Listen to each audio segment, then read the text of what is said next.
Sound to your mind.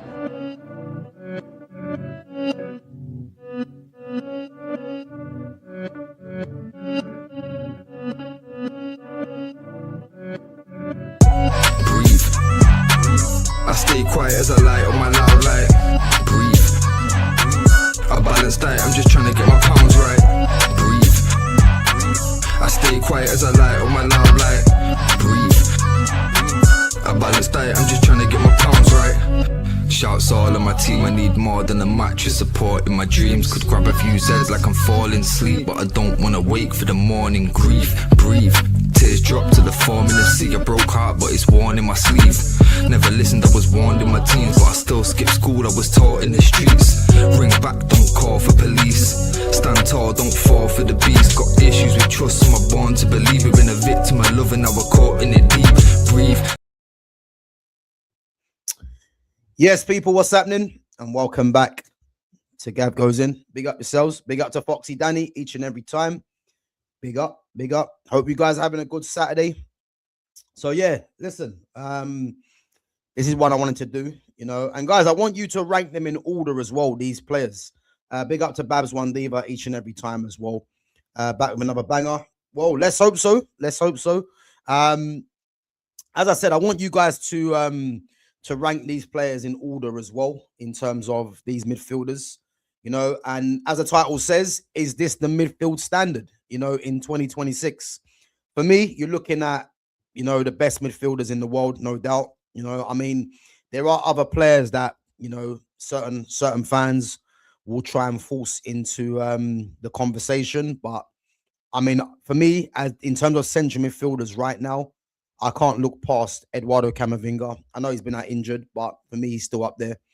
Pedri, Vitinha, Moises Caicedo, and someone that probably wasn't, you know, going to be spoken about as much, Sandro Tonali. So yeah, man. And Fitz has already got his big up Fitz. He's already got his order in. Cama, Pedri, Vitinha, Tonali, Caicedo. Listen, this is a very tough list. As I said, you know, I think a lot of people would be having different opinions on this one. I think actually for me, yeah, I'm actually torn between who my order is, because I think whoever is bottom of the list, for me, it's not a bottom. It's just that it's high quality of players, you know what I mean? And even Fitz saying Caicedo at 5th. I mean, really, is Caicedo 5th? That's the thing. That is how hard this is, because, you know, for me, Caicedo can easily be 2nd or 3rd, you know what I mean? Because he's got an all-round game, innit? So yeah, it's not easy, man. But I hear that. As I said, we're gonna go through a couple of the information, the numbers, and then obviously we're gonna try and see. I mean, I want to give you my list as well, just based off of that. So, but yeah, this is a difficult list. It's a difficult list, but let's go through it anyway, and then we are going to get onto some Man United talk as well, in regards to the game tomorrow against Aston Villa.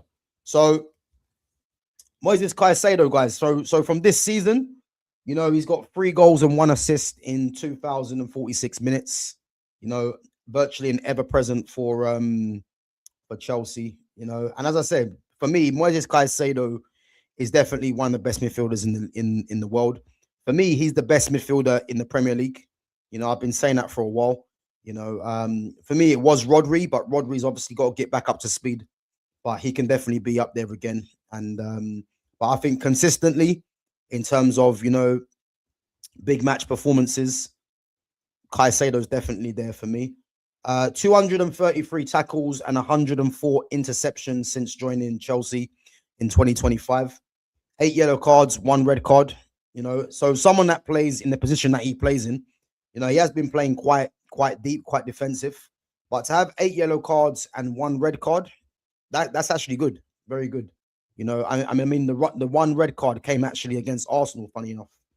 You know, which I actually think was quite harsh. You know, because I think he actually slipped when he collided with, I think it was Mikel Merino. He has one of the highest defensive work rates in the league. And as I said, like someone that is adept attacking wise and defensive. And what I would say about Caicedo is that I think out of all the midfielders in world football, he is someone that is as good defensively as he is attacking wise from what I've seen. So yeah, I definitely do think he deserves his place in this difficult list. And as I said, even if he's in fourth place, it's not really, I mean, in fifth place, as Fitz already said, man, it's not fifth place really, because the list is that hard to kind of compile, man, to get these players in. But yeah, he's a top player. One of my favorites, Pedri, you know, 2 goals, 10 assists between 13 to 18 games for Barcelona this season. And again, an absolute magician with the ball. You know, if you look at the fact that, you know, he's arguably, you know, Barcelona's most important player, I would say, with Lamine Yamal, you know, and again, when he was out injured, they sort of were stuttering. Obviously, he's come back, just picking off from where he left off. And yeah, top player, man. Leads the league in key passes, 55, and successful dribbles, 35, and then 89% passing accuracy. Again, I would have thought he would have had a higher pass accuracy, really, for the kind of player that he is. But that's still high anyway, in 89%. But as I said, Pedri's a top player, man. He's one of my favorite players to watch. You know, he's someone that is just of genuine world-class ability. You know, I think if there's anyone that thinks he isn't, then yeah, it's mad, because he's just someone of just genuine world-class ability for me. And there's no debate on that. Eduardo Camavinga, again, someone that's been spoken about, you know, quite recently. Obviously being linked to Manchester United, and I'm just praying that we get this over the line, because I know people get on to Camavinga about his injury record, which again isn't great. But I think when you're hearing that the likes of Camavinga is being linked, you know, for what, 50 million euros, which is 45 million pounds, we have to be all over that, man, as Manchester United, you know. And as I said, I'm someone that's always consistently said we need to go and get Baleba. If we can get Adam Walton as well. I think the Elliot Anderson one, you know, I don't see that happening, but I'd be happy with Baleba, with Tonali, and Adam Walton. But Camavinga coming into the mix, it changes it for me, because if it meant us getting 3 midfielders and you're getting Camavinga instead of Baleba, I'd be happy with that, because Camavinga's that good for me. And if we was to get a Camavinga, Baleba, Adam Walton midfield, again, you got 3 left-footed players, so you probably, I know Kobe's there, but if you want to balance it out, the ideal for me, as I said before, is Camavinga, Sandro Tonali, as 2 definite ones, and then the third one, if we could get an Adam Walton or a Baleba with it. But if we can't get Camavinga, then for me, I've always said it's got to be Baleba, Adam Walton, and Sandro Tonali for me. You know, I'll be very happy with that. But Camavinga, high interception and tackle numbers, 89 plus, which is good. Fewer goal contributions compared to both Vitinha and Pedri, but he's key at defensive and being a ball carrier. Now, again, the ball carrying thing for me is a massive thing, which is what Camavinga is going to bring. Because, you know, if you do study football like this, and I'm pretty sure you do, being a ball carrier, yeah, it opens up so many different advantages to your team. You know, if you've got someone that is adept at carrying the ball from deep in midfield, you know, it opens up different pictures in the game where you can, you know, you can keep dribbling with the ball, and then you can slide someone in, you know, and it means that when you're ball carrying from deep, you're now forcing the opposition, you know, to try and close you down, which means it's going to create space for your teammates, you know. And someone like a ball carrier like Camavinga, you know, he can also play as well. So you're actually getting 2 in 1. And if I look at the players that are on this list, yeah, you've got literally all 5 of them in a different way are all ball carriers. You know, Caicedo and Camavinga's one is you'd probably say is more on the physical and on the physicality side of it. And then you've got Pedri and Vitinha, obviously, because they're both diminutive in size. You know, their one's more intricate, you know, in terms of their ball carrying. And then you got Sandro Tonali. Again, he's probably a bit more of a powerhouse in that sense, you know what I mean? But all five of them can ball carry. It just depends what kind of ball carry you want. And I think in the Premier League, you know, this is why for me, Baleba should be that kind of signing, because I look at our midfield now and we need someone of legs in there, you know, someone with physicality and legs. And then once you sort that out, you go and get the controller.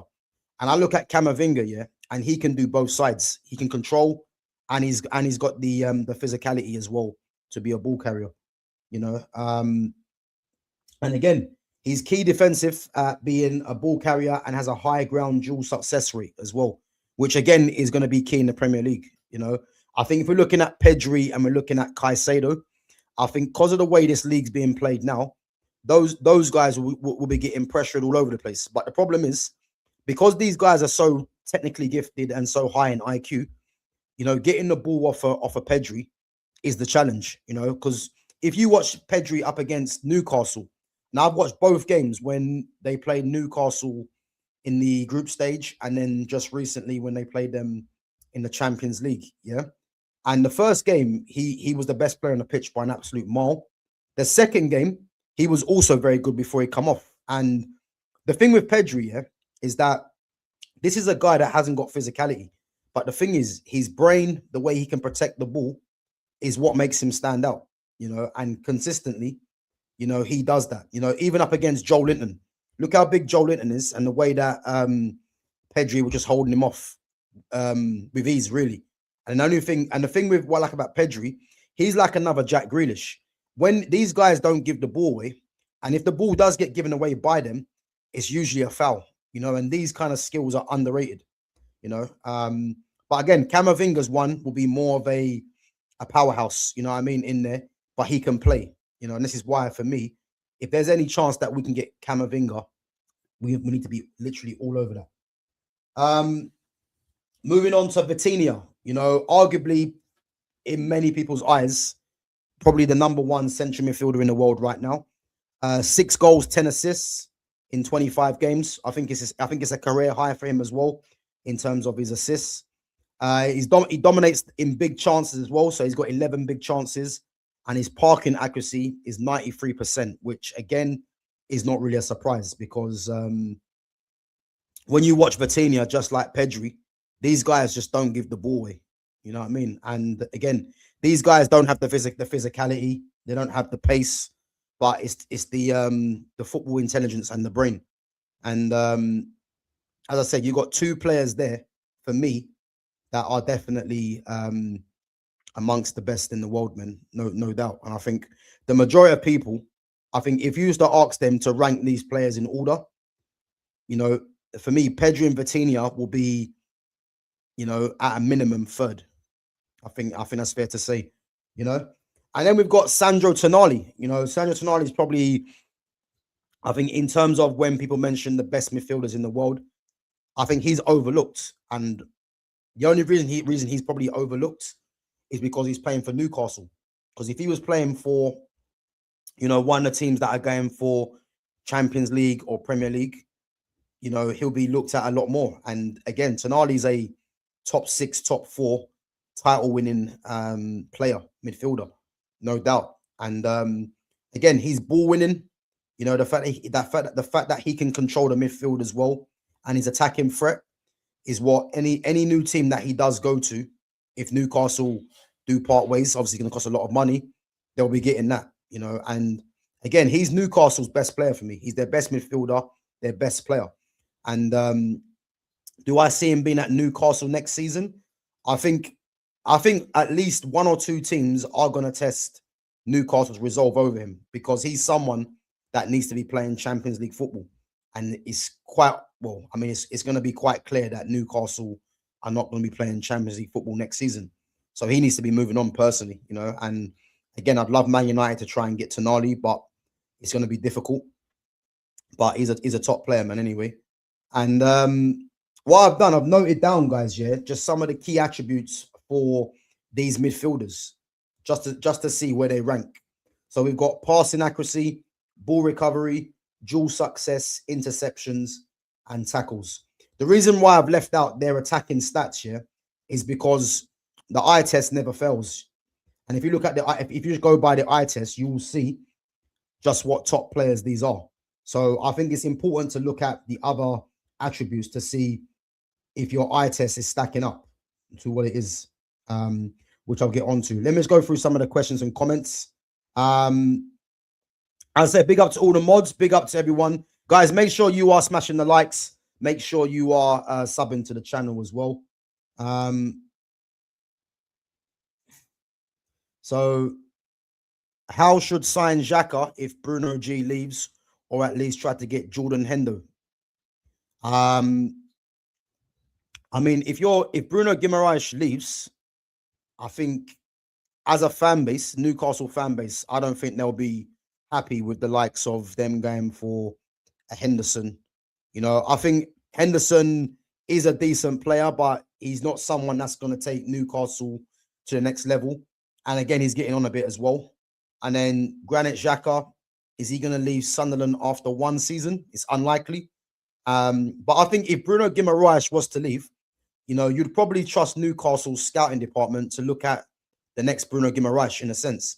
So again, I don't see them going for Xhaka or Henderson. I mean, these two players are leaders, but you don't really bring in those two players to replace Bruno Guimaraes for me, you know, because I don't think the fan base will be happy with that personally.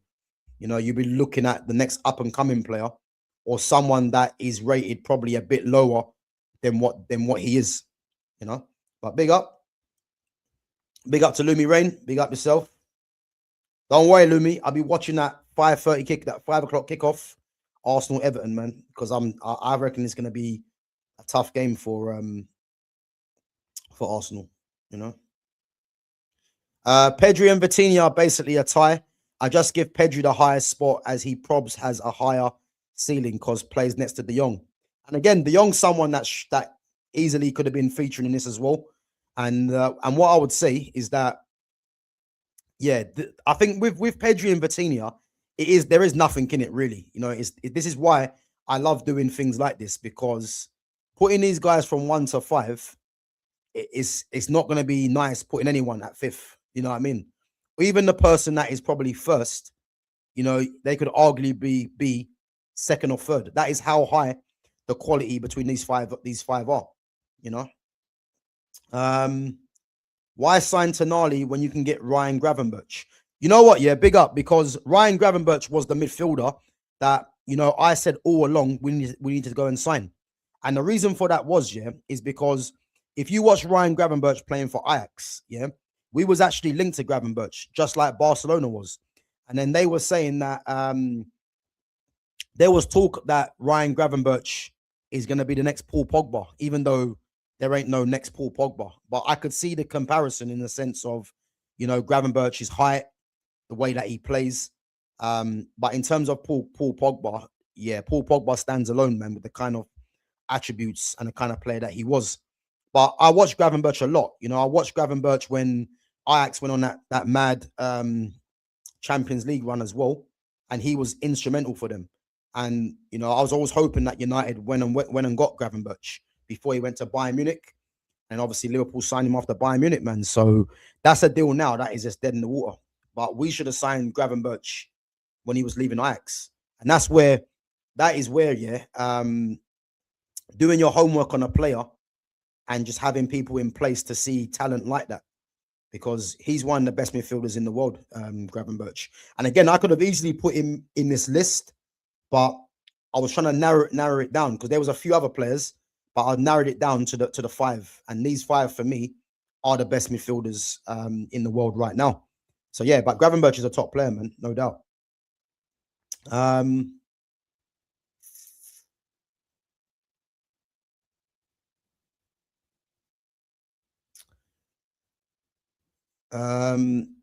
Yeah, I think Lumi's drinking again, guys. Raya reminds me of Oliver Kahn. That means you haven't seen Oliver Kahn then. Yeah, listen.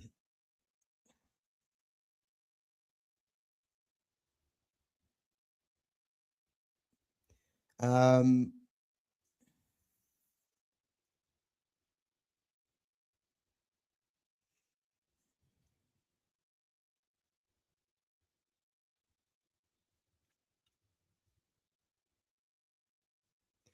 Gravenberch was a 10 for Ajax, but he made a good decision to join the biggest soccer club in Britain instead of signing for Ten Hag. Gravenberch wasn't a 10 for Ajax. I don't know where that's come from. That's just made up. He wasn't a 10. There's a reason why he wore number 8 on his back as well for Ajax. But Gravenberch was a number 8 central midfielder. Never played a 10. Dusan Tadic played as a 10 when Gravenberch was there. So yeah, let's stop making up stuff and let's come correct, man, with these comparisons. He never played as a 10. Yeah, Fitz, I was about to say the same thing before I see your question, before I see your comment. Yeah, there are some mad questions and comments in there today. Guys, if you're gonna come on there and just talk nonsense, yeah, then as I said, man, go and find another channel for that. I only want to have serious conversations because Gravenberch was never a 10 for Ajax. I don't know where that's come from. That's just made up. You know what I mean? So let's do better, man. Come on.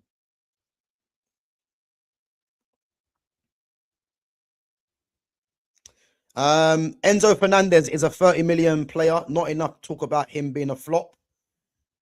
I mean, to be honest with you, yeah, Enzo Fernandez is a weird player because when he came through at Benfica, you know, he was playing more defensive.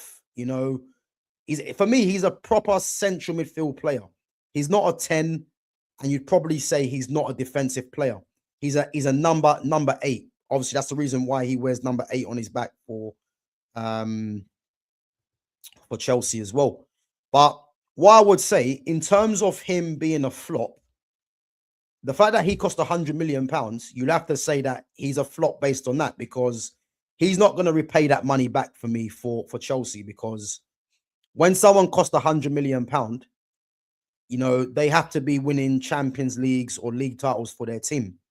Chelsea are a long way off winning the Premier League title, and they're a long way off winning the Champions League with him being there. So, I mean, in terms of his numbers are actually quite decent. I mean, I'm not sure what his numbers are saying, but I think they're quite decent. But in terms of him being a £30 million player, I mean, yeah, I wouldn't say he's a £30 million player. He's probably in this, if we're being serious, yeah, I'd probably say he's a £50 million player. But there's no way he's a £100 million player, because it depends what you're basing it on. Now, if we're basing it on numbers, he's actually got better numbers than Declan Rice, and Declan Rice cost 100 million. So again, if we're going to say he's been a flop based off what, we have to kind of put Declan Rice in the conversation as well, because Declan Rice, again, until he wins a Premier League or a Champions League with Arsenal, we have to consider him being a flop as well, because he cost 100 million. So that's where it is. And again, the fact that Declan Rice is getting a new contract and he hasn't won nothing yet, it just shows you that Arsenal are just completely they're completely mad, really, because how can you give someone a new contract, yeah? And there's talk about him getting a new contract on the same money as Bukayo Saka. So you're going to give 600 grand a week to 2 players, yeah, that have won nothing at Arsenal. Again, I'm not surprised, but it's the standards of the club. The standards are in the bin. So I've never seen 600 grand be given to 2 players, yeah, and you haven't won a Champions League or a league title yet. So what happens now when you guys fail and you don't win either? So you're just paying players 600 grand for what? For what reason? For a laugh? Like, the whole thing's just embarrassing, man. Like, I see the Declan Rice contract, and I purposely didn't want to talk about it because I just don't understand how you can give someone like Declan Rice.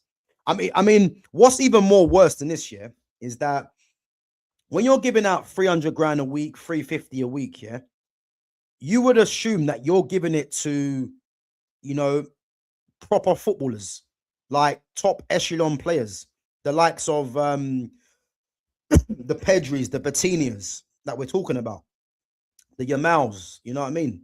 The Harry Kanes, the Elises, you know, players like that are just pure high on quality. £300 to a guy that £300, it should be £300. 300 grand to a player that just eats up grass and gets around the pitch. Like it's crazy, man. It's crazy. It's crazy. Like I just don't get it, man. But the thing is, I'm past the point of getting it because Arsenal are not a serious club anyway. You know, they're not a serious club. Like Bukayo Saka, you know, 300 grand a week for scoring 6 Premier League goals. Declan Rice, 300 grand a week for running around. And the thing is, the only reason why this talk is about that these players are good is because currently Arsenal are top of the league. That's all it is. As soon as Arsenal get knocked off the top of the league by Man City and they're out the Champions League, it's gonna make the club look silly, man. I'm telling you, because I just don't know where this club's going with this, man. It's mad.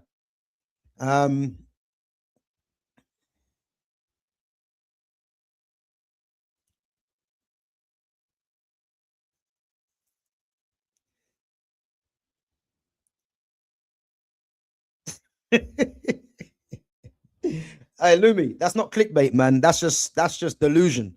It's not clickbait. Because how can you mention David Raya and Oliver Kahn in the same sentence? I don't get it.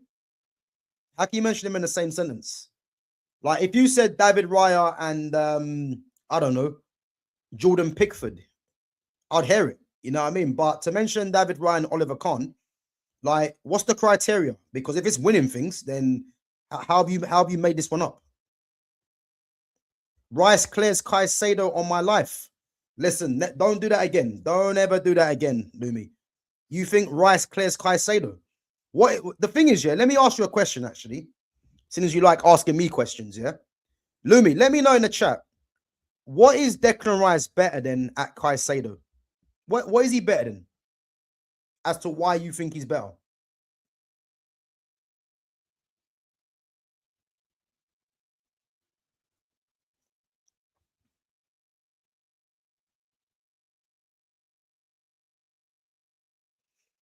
Let me know. What do you actually think Declan Rice is better than that and then Caicedo at? Genuine question. Because I would like to find out. Because I want to get involved in the actual delusion. So let me know why you think Declan Rice is better than Caicedo. What is he better than him at?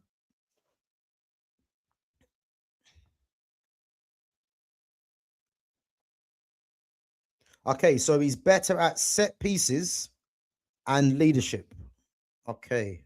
So let's dissect this, yeah? He's better at set pieces. Okay. So if you want to have he's the best corner taker in the world, cool.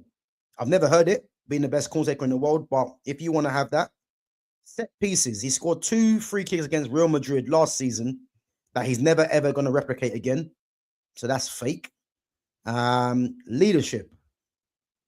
Well, I swear being part of a leadership means that you've got to lead your team to trophies, surely. Just saying. So I think the set pieces one is a reach, but if you want to say that he's a better set piece taker than Caicedo, well, Caicedo don't take set pieces, so I don't know how you can compare that one, but I hear it. Leadership, I mean, well, if he's a leader, let's see if he leads his team to Premier League and a Champions League, and then we can have that conversation. Because the only thing he's led at the moment, yeah, was West Ham to a Europa League. So if you want to say he's a leader, yeah, for West Ham, but not for Arsenal. Just saying. Let's move on anyway. The other attributes are similar. No way.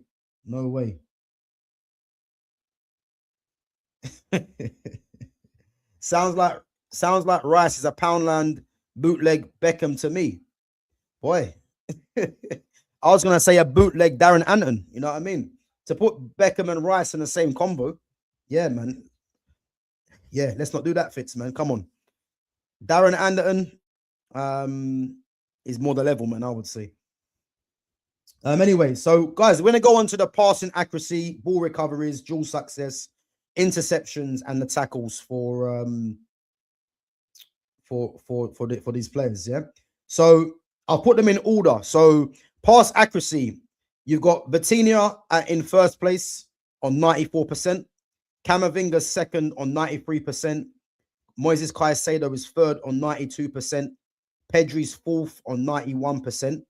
And then quite a bit of a distance from those 4 players, Sandro Tonali on 85%. Now, the Tonali one, I would say, is a bit of a surprise because Tonali does keep the ball. But the fact that, you know, you've got the hustle and bustle of the Premier League, yeah.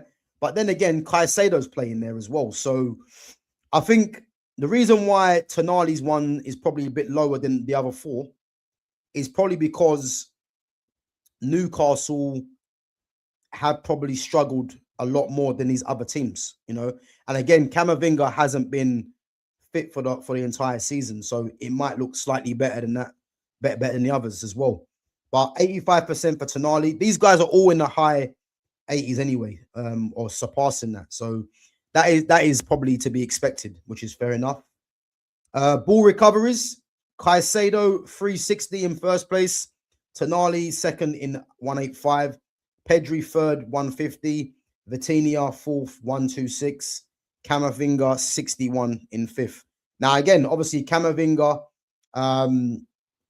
obviously is bottom of the pile, but again, he's hardly played. And Caicedo's leading it by an absolute mile. And again, when you watch Caicedo, that is one of his biggest strengths in being able to win the ball back and then set his team up for an attack. So, yeah, I'm not surprised by that stat, really. And Tonali second, which, again, I see that because you see a lot of what Tonali does.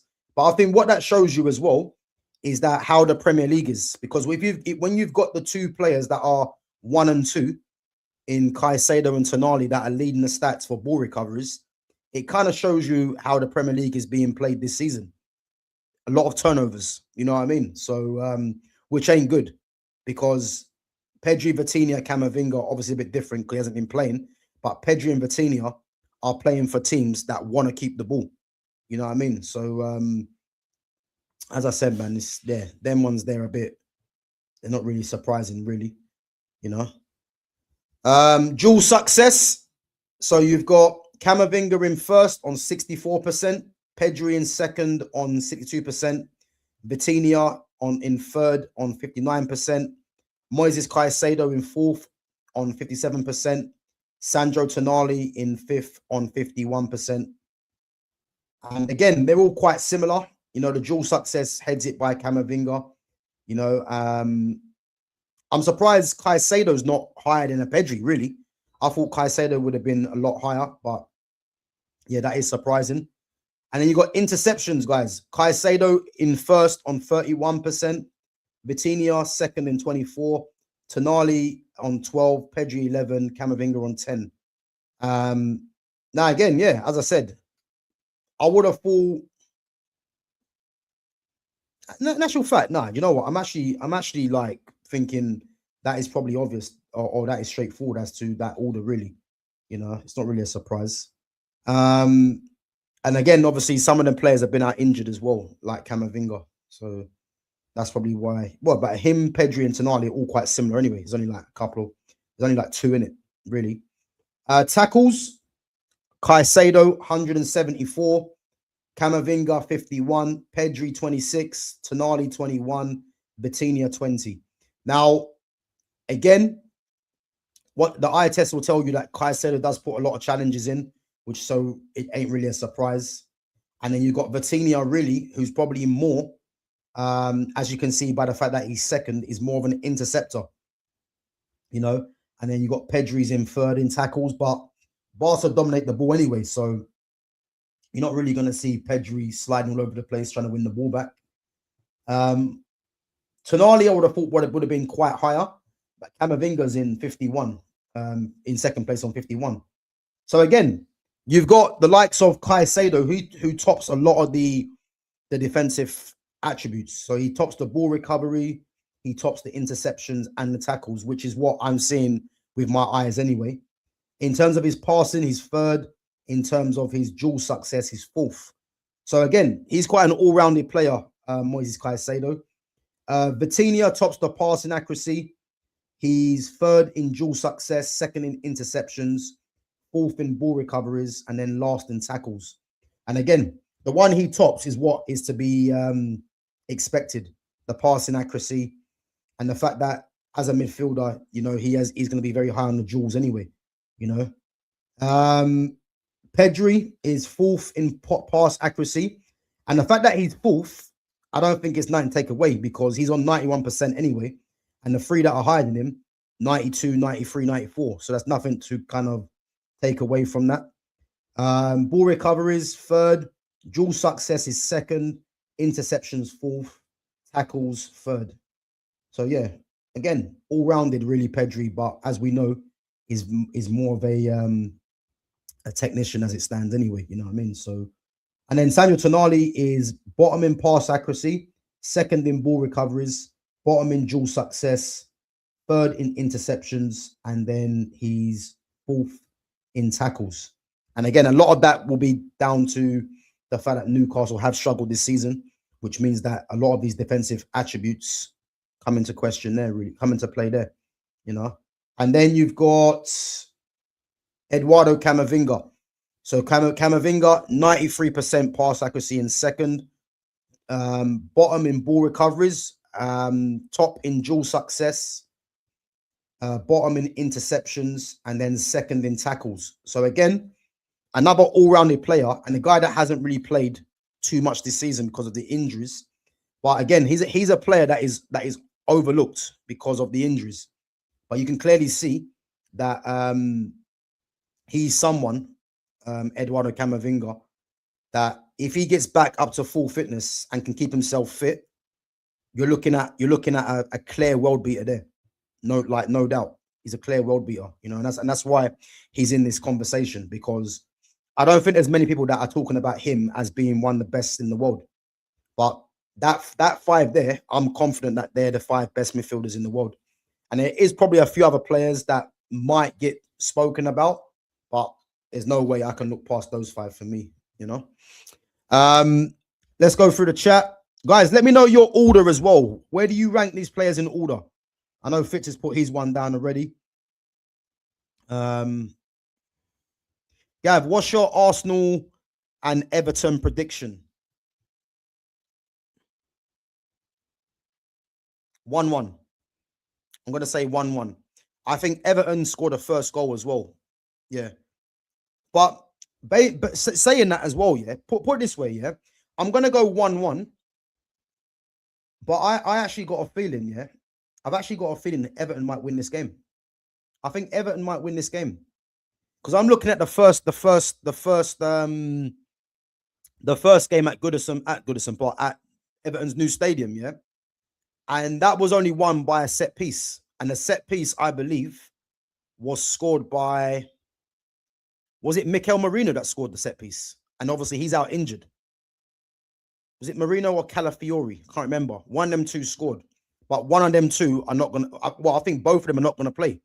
So what I would say, that was a tight game. You know, obviously there's no Jack Grealish playing, but you got Iliman Ndiaye, Dewsbury Hall, Tierno Barry, Idrissa Gueye, Iro Egbenham might play, or James Garner. And again, they're going to be rested. So I believe David Moyes is going to set up in a way to nullify Arsenal. And I think Arsenal's best chance of this game is getting a set piece. And as I said, Everton have got physical threats in the air anyway. You know, they've got Tarkowski, they've got Tierno Barry, they've got Iro Egbenham, who's quite big, who's quite a tall player as well. I think Jake O'Brien might be back. You know, he's dominant in the air. Michael Keane might play, or Branthwaite might play. Both of them are good in the air as well. So again, I think from set pieces, I don't think Arsenal are going to do anything against them set piece wise, or from corners. I think they're going to hold their own. And I think Everton might have something up their sleeve, man. So I'm going to say a draw, 1-1 draw. But don't be surprised, yeah, if Everton win the game, because as I keep saying, man, they've had to play a full strength team against Bayer Leverkusen, and they've got to play that in the next 3 games. So I think these players are going to be feeling it, you know. So let's see what happens. But I'm going to say 1-1 as a safe result.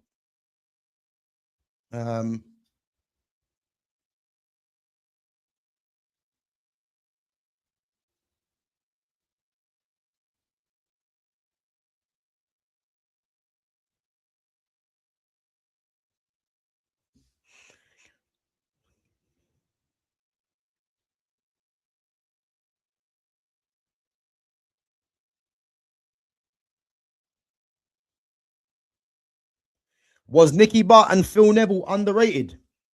Yeah, they were, to be fair. They were. I think if you're looking at put this way, yeah, put it this way. You're looking at someone like Manuel Ugarte. That tells you its own story. Because Nicky Butt and Phil Neville both clear him. You know what I mean? Phil Neville was actually a better footballer than his brother Gary. Phil Neville was actually better. But Gary Neville's got the bigger name. You know what I mean? But Phil Neville was actually a better player. You know? But Gary Neville maximized his career, man. He did.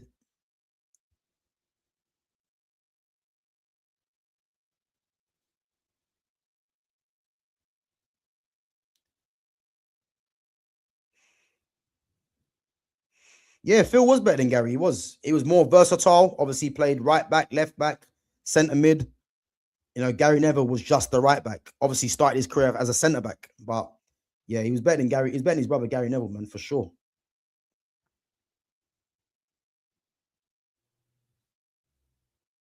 Yeah, I agree, Fitz. Nicky Butt would. He would. And that tells you everything because there was no, like, Nicky Butt at never any stage was regarded as one of the best midfielders in Europe. You know what I mean? But he was still a very good midfielder. And in this era of football now, he'll definitely command a place in the midfield easily. And again, that just shows you how much the level's dropped off. Just shows you how much it's dropped off. So yeah. So again, from last season, guys, yeah, Caicedo leads in tackles in the Premier League. You know, Pedri's improved in his assists. Vitinha's improved in his playmaking.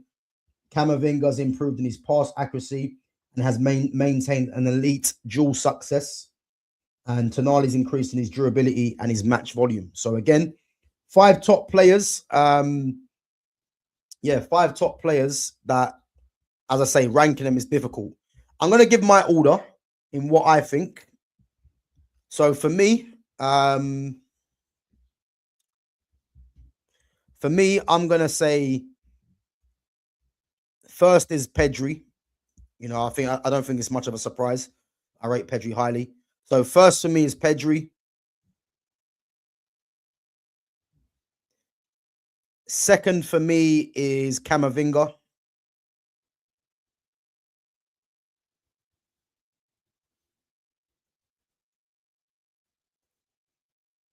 So Pedri, Camavinga, Vitinha in third.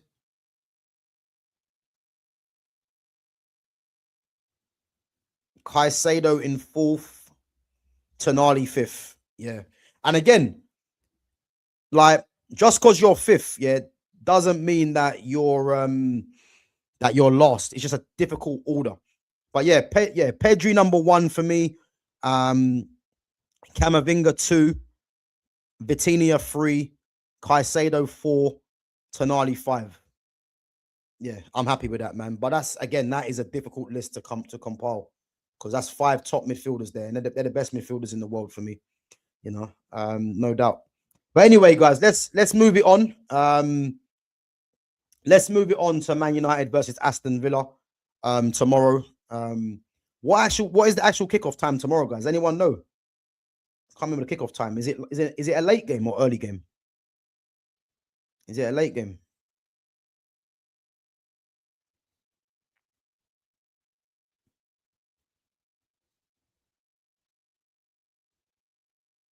Two o'clock, yeah. Okay. Now this is going to be a tough game. You know, I know. There's fans out there that think that we're going to just sweep Aston Villa to the side because of their form, because of the fact that they've played in midweek as well. But I genuinely think, yeah, we should win this game. But something's just telling me we're going to get a draw from it. Something's telling me we're going to get a draw because I've got a feeling that Unai Emery, he's going to set the team up, yeah, to at least get a draw. To at least get a draw. I think he's going to set them up in that way because he knows that he cannot afford, with this Champions League race going on at the moment. Let's have a look at the league table, actually, just while I'm here. Because Liverpool are playing... Right, so let's have a look here. So Villa are in 4th place, yeah, on 34 points. Sorry, 34 points on 51 points. Now, if Villa get a draw, yeah, because Villa and United are both on the same points. Villa get a draw, it keeps them in touching distance with Man United, yeah. But then Chelsea are actually playing today. So Chelsea are playing Newcastle at home, which won't be easy. But if Chelsea win that game, they're on 51 points. Liverpool are playing Tottenham, yeah. They should beat Tottenham. They're on 51 points. So for me, you could have, yeah, between 6 in Liverpool and Man United in 3rd. If tomorrow's game's a draw, you could have a point between 3rd and 6th. And I think that's what Aston Villa will be looking at, because Aston Villa will know that if they lose the game, they could drop as far as 6. What's the goal difference saying? 5. Yeah. So Aston Villa know if they lose and Chelsea and Liverpool both win, they could drop as far as 6. And I think based on that, yeah, I can see Unai Emery setting up in a way to try and at least get a draw to keep them involved. Because after that, I believe their next league game, Aston Villa, I think they might even have an affordable game next after this. Who they got next? So they got West Ham at home, and they'll be looking at that game as 3 points. I mean, I know West Ham they're in decent form, but I think that game they'll be targeting as 3 points. But they're gonna know that going to Manchester United, they need to at least leave there with at least a point, you know. But yeah, as I said, man, I think we definitely should be, you know, going there to win the game. But I'm gonna say now, I'm gonna say a draw. I'm gonna say a draw because I just got a feeling that Emery's gonna try and set up in a way, man, to try and contain United. And they have got threats on the counter, you know, Morgan Rogers, Ollie Watkins' pace, you know, I'm not sure if Sancho's going to play, fine enough, or is he? I don't think Sancho can play against Man United, so I don't know if he's going to play.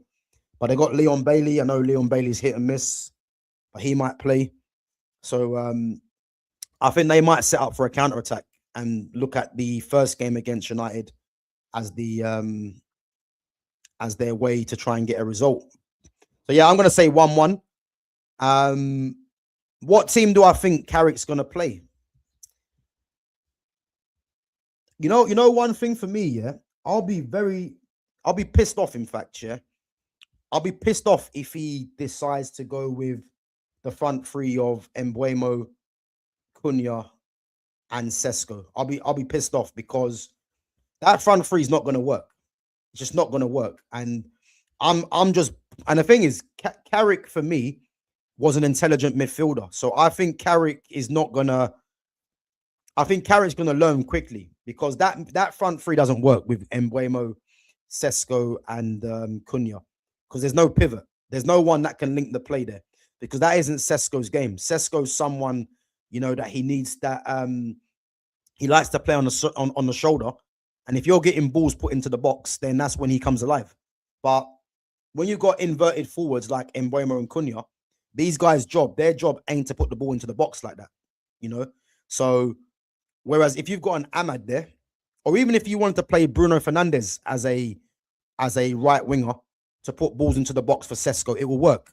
So again, if they were to swap the positions of Bruno and let's say an Ahmad, you know, it would work better for Sesko because as we know with Sesko likes to swing balls into the box. I mean, Bruno Fernandes likes to spam balls into the box, which will work for Sesko.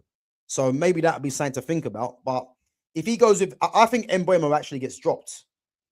I think he gets dropped because the fact that United lost, Carrick can't really continue with this. I'm going to keep playing the same team until we lose. So I think he actually drops. I think he actually drops Sesko. I mean, drops Mbeumo, sorry. You know, and plays Ahmad, Cunha, and Sesko. I think Sesko starts tomorrow, or if he does the unthinkable and plays Mbeumo through the middle, and then plays Ahmad from the right and Cunha. You know, Ahmad from the right, Embuemo and Cunha, I don't like, because Embuemo's not a false nine. He can't hold the ball. Ahmad, Sesko, and Cunha is better than Embuemo, Sesko, and Cunha. But, you know, I want to see Ahmad, Xerxes, Cunha. That's what I want to see, because that's got a bit of everything. You know, you got Cunha, who's the maverick, Ahmad, you know, who's a ball player, and then you got Joshua Xerxes that can link the play and bring others into the game. So yeah, that's what I want to see, man. But I think he's going to play more or less the same kind of team he's been playing. Lamens in goal. I think Mazraoui starts tomorrow. I think Mazraoui will come in for Dallo, I believe. I think coming in for Dallo.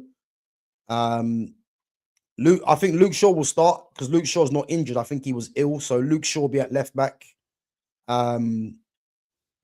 With Mazraoui right back. I think he's going to go that way.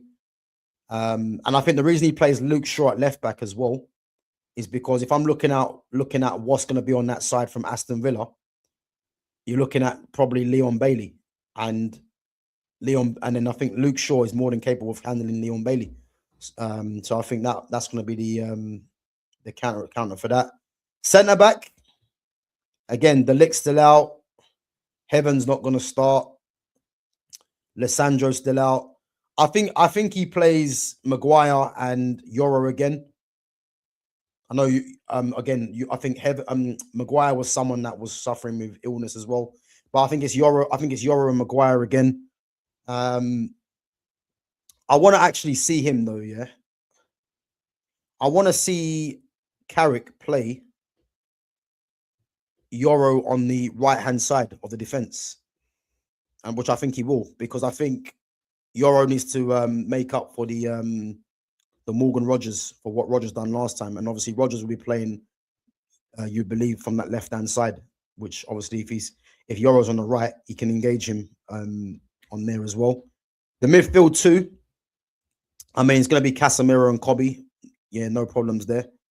Bruno's going to play in the 10. And then, as I say, the front three, it has to be, for me, Ahmad. Again, I want to see Xerxes play, if I'm honest, as the false nine, but I don't think he's going to start Xerxes. You know, if he was to start Xerxes, then I'll be like, yeah, Carrick, man, you've made a very good choice there. But I want to see Ahmad, Xerxes, Cunha, but I think he's going to play. I think he's going to play Cunha, Sesko, Ahmad, or he might play Ahmad, Embuemo, Cunha. You know what I think he's going to do? You know what I think he's going to do, actually? I think he's going to play Ahmad, Embuemo, and Cunha. Because I'm looking at Aston Villa centre-backs, yeah? It's going to be Ezri Konsa, and it probably might be Tyrone Mings, because Pau Torres played in midweek, yeah? Now, you've got two defenders there in Konsa and Mings, who are going to be physical with the striker. So I think Carrick might be looking at it as thinking he'd rather play Embuemo through the middle. That's not going to stay up there and battle with the strikers, whereas Sesko might play more as that kind of player. So I've got a feeling he plays Embuemo through the middle tomorrow, which means Sesko and Xerxes on the bench. Just got a feeling.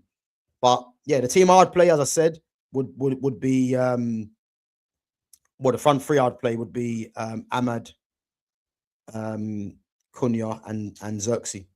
You know, and I think Aston Villa's team, you know, he's going to play Unai Emery. I think he plays.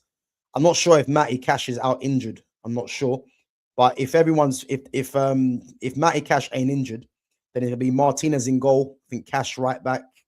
If Cash doesn't play, I think Bogard goes in at right back. Left back.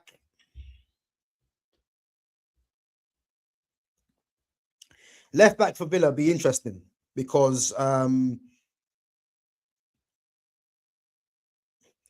if it's Ahmad or Embuemo, you know, I think he might play Maatsen, because he probably look at Maatsen as being more capable than, or can, you know, he can compete with the pace of Ahmad and Embuemo probably a bit better than what Lucas Digne will be. So I think he might play Maatsen left back. And then centre back, if he does play Maatsen,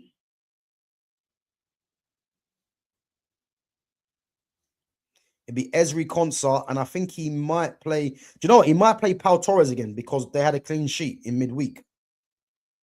You know, it just depends what he. It just depends what Unai Emery wants, how Unai Emery sees it, because I don't think he plays Pau Torres and Lucas Digne against United because there's not much pace there.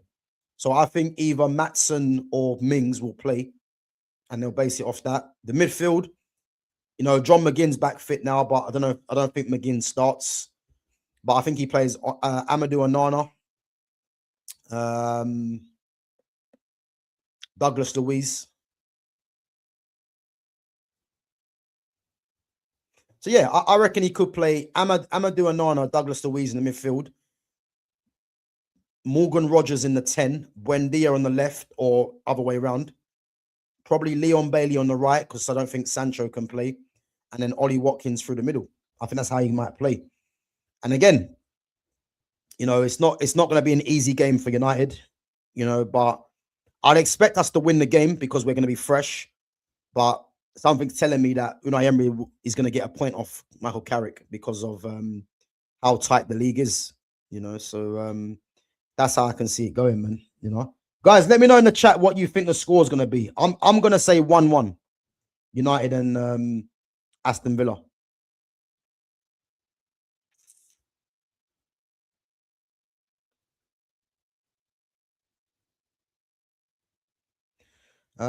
You reckon Bowen be gone from West Ham next season? It's difficult, really, because if West Ham get relegated, I think he goes. I don't think at this stage of his career, you know, he'll want to be playing in the Championship. Obviously, trying to enhance his England prospects, really. But it's difficult because some of the factors that we've mentioned already, you know, it's one of them things where, yeah, I just think that, yeah, it's going to be difficult for him to leave. He's the captain. You know, he's arguably rated as their best player. You know, he scores goals for them, so it's difficult, really. But if you're Jared Bowen, why would you want to be playing the Championship at the age of 30? You know, when you're an England international as well. So that's what's going to come into question. But I don't really know, man. We'll have to wait and see.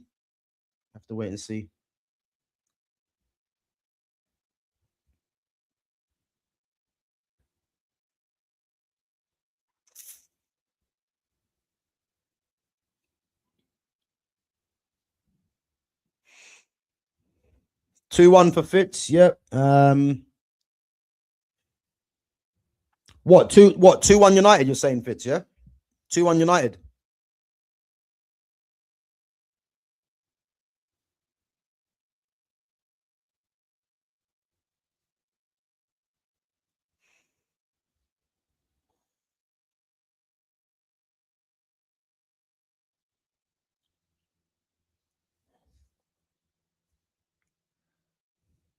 Yeah, bro. I mean, to be honest, man. I mean, I'm hoping United win the game.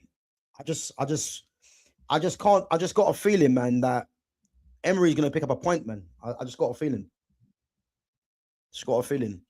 I know. I understand. Obviously, midweek they played, etc. But the fact that they come away from Lille in France, not conceding a goal, the 3 points, the confidence will be up, and I just think based on the other teams, Liverpool and Chelsea, like Chelsea playing today, yeah. If Chelsea win, they're on joint points, and that's going to put the pressure on Villa and United. And I think Emery takes that into account, where he might just set up a bit defensively, you know. Yeah, and it does. Manager experience does matter, because what's Aston Villa's last few? Let me check it. So Aston Villa's last 2 results, yeah, has been.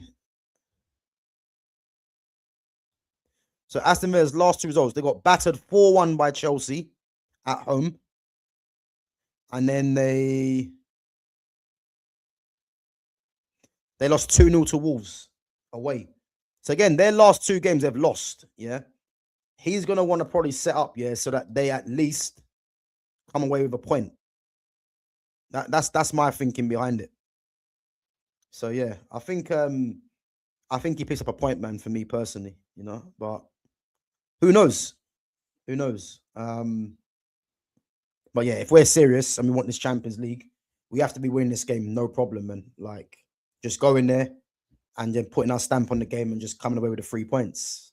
That's the thing, but we'll have to wait and see, man. But guys, it's not. We're gonna wrap it up anyway. Big up to yourselves for coming on each and every time. Make sure you're smashing the like button as well. Make sure you're subbing to the channel. And again, I'm gonna watch this Arsenal and Everton game at 5 o'clock. And as I said, guys, I'm gonna predict now. I'm gonna say Everton come away with at least a point. At least a point Everton come away with. Yeah. So whether it's 1-1, maybe they win 1-0, who knows? But I think they come away with something. So that's what I'm gonna go for. So yeah, we'll see, man. And obviously tomorrow, I might do a reaction to the Man United and Aston Villa game. Not sure yet, but as always, we are going to be live on Monday anyway at 5:30. And obviously, we're going to do our next week. We're going to do the Chelsea all-time 11. We're probably going to do that on Wednesday. Obviously, Champions League night. Probably do it on Wednesday rather than the Thursday this week. So yeah, yeah, keep an eye on that anyway. But other than that, guys, big up to yourselves. Make sure you're smashing the like button. Make sure you sub into the channel. And yeah, I'll catch you guys in a bit. Take it easy.